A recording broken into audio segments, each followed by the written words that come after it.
We're planning to fill up your car today. Be prepared to dig deep because we found this San Francisco station charging $3.71 a gallon. California residents, not the only ones certainly who are feeling the sting because gas prices are up across the nation by more than 30 cents in this last month. And fuel prices creeping up by another penny in just the past few hours since we've been broadcasting. Lots of questions and even some opposition today following President Bush's new agreement with Brazil over ethanol. The Bush administration is teaming up with the South American nation to promote the alternative fuel, and some of the backlash is coming from the nation's corn belt. Luann Hammond from Carlist.com joins us now with more on this controversy. Good morning to you. Good morning, Alex. I'd like you to help us understand this. What is President Bush trying to achieve with this new idea, rather new deal with Brazil? Alex, Brazil is 30 years ahead of us in ethanol production. When I was down in Brazil, they were already making ethanol, alcohol, electricity, and sugar from sugar cane. And so when President Bush is looking at this, he's going, wow, we need this research and development. And that's the memorandum of understanding that he went down there to sign with President Lula.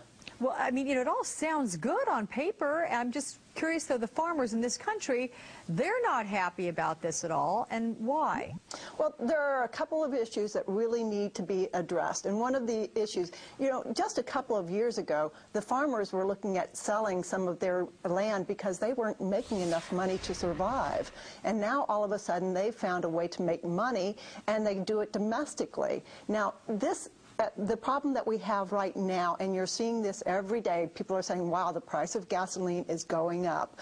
Guess why, folks? Because all we can do is put gasoline in our cars right now. It's called monopoly. There's no other option that we have. So ethanol is a great thing for us to do. And this doesn't matter whether it's foreign gasoline or domestic-made gasoline, it's all gasoline.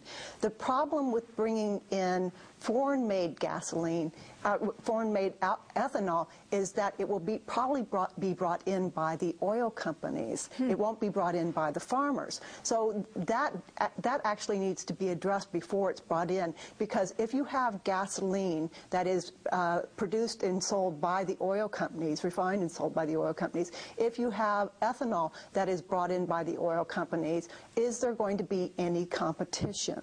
Interesting point right there, talking about the monopoly on that. But with regard to the ability to produce this, can the farmers in the country meet the need for the ethanol demand? I mean, a stamped on with a made in the USA is an awesome thing to be able to have, but can it be done practically? It depends on how quickly they can ramp up to cellulosic ethanol, and that's what President Bush has talked about. Cellulosic ethanol would provide electricity to produce the ethanol. It would also provide ethanol, and that's where Brazil really comes into play. DuPont and Iogen from Canada are the two companies that we know that are trying to ramp up the quickest to bring in cellulosic ethanol, and that will give us about 91% of the energy compared to gasoline. Right now, corn ethanol only gives us about 75%, so you're getting about 75% of the miles per gallon that gasoline gets. Sugar cane gets nearly the same amount of miles per gallon that gasoline gets.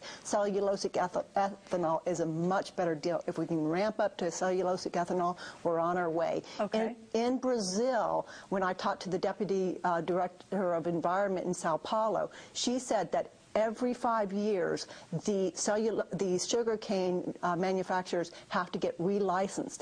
If they have not shown a degree of technology that advancement, they are not sure that they will get their license. Something like that needs to be looked at as well. Okay, but with regard to the farmers and whether or not they have a legitimate beef here, I mean, cellulosic ethanol versus corn-based ethanol, if it could all be done with corn-based ethanol and done here in the U.S., do they have something to gripe about?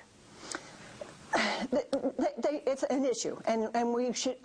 Our government should be looking at getting us off of just one option. We are so beholden to gasoline that we have no ability to have competition. So that's the reason you're going to see the gasoline going up further and further in price, unless we can get somebody to compete against this gasoline. And what do you think? Bottom line, is ethanol going to be the key to getting us off our dependency on foreign oil, or is it going to be something else? We don't know. No one at this point knows. It would be cellulosic ethanol. You could have electricity. You could have fuel cells. You know what?